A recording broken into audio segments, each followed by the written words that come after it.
Sabe, minha gente, eu tenho cada vez mais uma convicção que a grande força de Jesus, com seus amigos sobretudo, porque a grande comunidade cristã que somos hoje, teve início num grupo de amigos. Alguém soube ser amigo, alguém soube emprestar o coração, alguém soube emprestar o ouvido, o braço, o colo, alguém soube emprestar o olhar, porque bons amigos são aqueles que se emprestam no momento da necessidade. É tão bonito a gente compreender que a amizade consiste em nós sermos para o outro aquilo que ele não tem naquele momento. Então, às vezes, o outro não tem a capacidade de compreender o que está acontecendo. Eu vou, fico do lado, quem sabe ajudo a lançar luzes sobre uma realidade que ele não sabia viver sozinho, e na nossa companhia as coisas se desenrolam melhor. A grande comunidade cristã que nós somos nasceu na capacidade humana que Jesus tinha de aglutinar as pessoas, de estabelecer vínculo. Tenho essa convicção que antes de Jesus se mostrar Deus, antes de Jesus mostrar o seu lado divino, o que ele verdadeiramente revelou e foi causa de cativar os outros era a sua verdadeira humanidade. Um ser humano que deu certo, um ser humano que foi equilibrado, um ser humano que buscou ser o melhor possível. Nisso já agia a graça de Deus, é claro, mas ali existe todo o processo formativo de Jesus, a psicologia que Nossa Senhora certamente aplicou com ele, a sabedoria de José ao transformar esse homem num homem de caráter, a influência que ele recebeu da família. Jesus era um ser humano inesquecível. Antes de se mostrar Deus, antes de ser aquele homem que fazia milagres, que era capaz de realizar coisas estrondosas, maravilhosas, Jesus sabia ser gente. É o que fazia com que as pessoas andassem atrás dele. A palavra de Jesus era uma palavra que estabelecia vínculo. Era uma palavra que aproximava, não era uma palavra que afastava.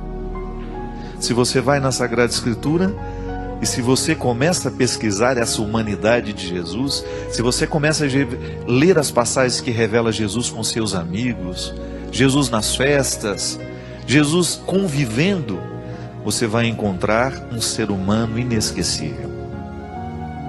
E o bonito de tudo isso, minha gente, é que nós, como grande comunidade cristã, nós somos convidados a ser Jesus de novo. Toda a dimensão divina está a nosso favor, porque nós somos filhos da graça. A graça de Deus não deixa de agir em nós. Mas aí entra a responsabilidade humana no acolhimento dessa graça, quando nós olhamos para o humano que está em Jesus. Queremos ser como Ele. Não somos anjos, somos humanos, eu, você, marcados por limites, por incompreensões, por dificuldades. Erramos, acertamos, mas não perdemos de vista o referencial que nós queremos nos tornar. E é bonito quando a gente descobre que ao ser amigo de alguém, que ao ser marido, que ao ser irmão, que ao ser filho, nós estamos também buscando o modelo de Jesus para a nossa vida. E que no momento que a gente precisa, é bom a gente encontrar alguém que tem raiz, como diz a música. Jesus conseguia ser isso, né? Podava o que havia de ruim nas pessoas, não deixava crescer. Como? Através da palavra dele. Jesus era um amigo que estava o tempo todo comprometido com as pessoas que ele amava. Ele não permitia que crescesse dentro do coração que ele amava alguma coisa que pudesse ser ruim. E é bom quando nós temos alguém na vida que cumpre esse papel também. De nos amar de um jeito certo, de nos promover para a liberdade, de fazer acontecer dentro do nosso coração a ressurreição nossa de cada dia, não é verdade? Há dias em que a gente parece que está meio morto. Parece que a vida, às vezes, tem o poder de nos sepultar antes da morte. Quando a gente percebe que a gente está perdendo as esperanças, quando as tristezas estão sendo superiores às nossas alegrias, quando a gente fica desanimado, você experimenta isso, eu experimento. Quando a gente sofre por não ser amado como a gente gostaria que fosse, quando você escuta o que não gostaria de ter escutado, quando você perde e não gostaria de ter perdido, quando você é traído, quando você descobre alguma coisa que não foi do jeito que você planejou, é como se a vida começasse a nos sepultar antes mesmo da morte. Mas eis que entra alguém com seu poder de nos olhar de forma humana e divina e nos convence de que a ressurreição ainda é possível, que nós não estamos condenados a viver a morte de hoje. Todo dia a gente morre e a gente renasce um pouco. O processo de viver e de morrer é cíclico, né? Ele não para. Hoje eu estou morrendo. Eu tenho um dia a menos na minha vida. Isso não é para eu ficar desesperado.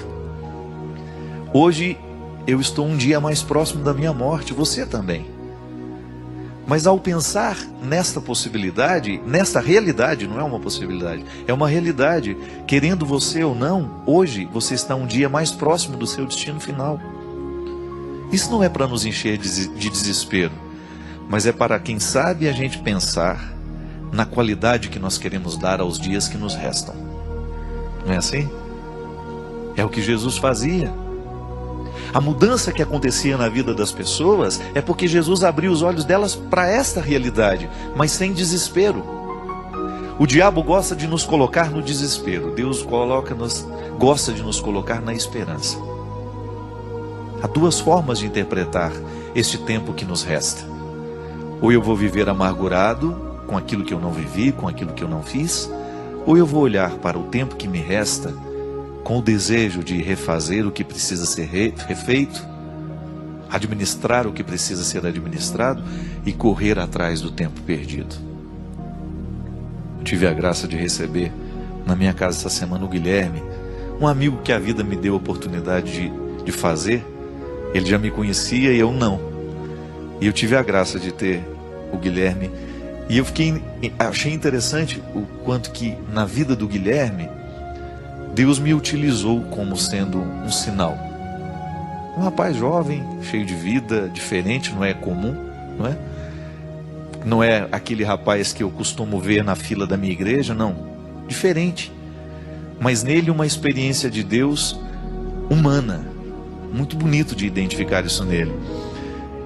E eu, conversando com ele ontem, ele me dizia assim: padre, uma das coisas que mais marcou de tudo aquilo que o senhor dizia é quando o senhor falou do sucesso.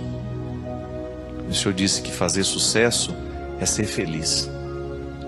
Que o seu pai nunca apareceu em grandes noticiários, ele nunca foi noticiado, ele nunca apareceu na televisão, mas que o seu pai era um homem de sucesso porque ele buscava a felicidade todo dia na simplicidade dele. E é verdade, minha gente. E às vezes, da mesma forma como Deus entrou na vida do Guilherme através da minha palavra, você também tem o poder de entrar na minha vida através de uma palavra que você me diz. Essa semana eu recebi um e-mail de uma senhora que falou tanto ao meu coração.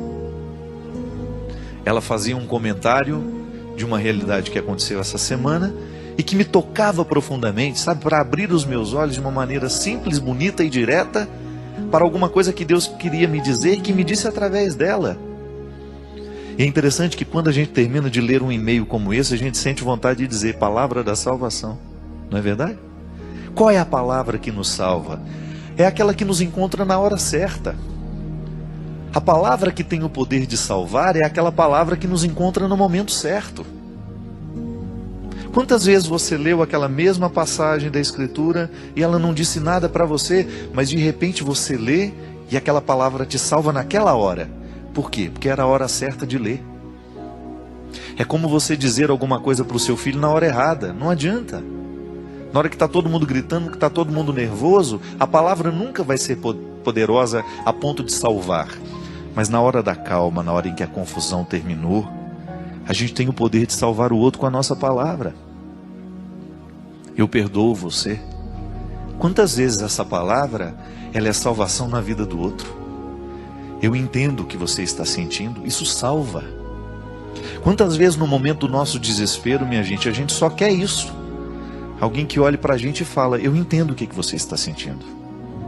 E mesmo que eu não consiga dizer absolutamente nada sobre o que você sente, hoje eu empresto a minha presença. Eu serei com você. Isso é palavra da salvação. É Deus sendo humano em nós através do outro.